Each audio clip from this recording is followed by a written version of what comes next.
As we continue our worship, I invite you to ponder with me the words from Deuteronomy chapter 11, verses 16 to 19. These are the words of God spoken through Moses to the people of Israel as they were about to enter into the promised land.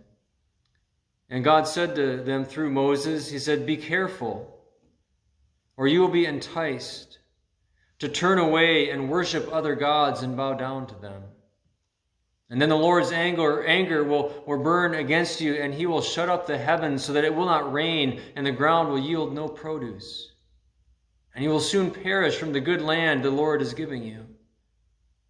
Fix these words of mine in your hearts and minds," God says.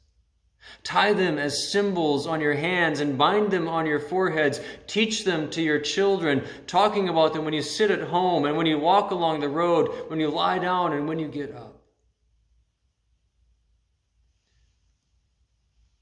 Well, if you know the rest of the story for the people of Israel, you know that they did not heed God's words very well.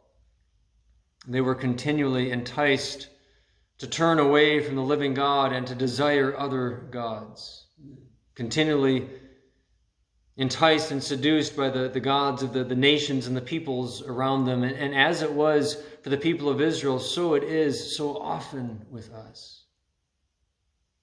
And so I would invite you now to pause the video and to take some time and to spend some time as a family in a prayer of confession and surrender, focusing especially on the ways that your hearts have succumbed to the enticements of false gods.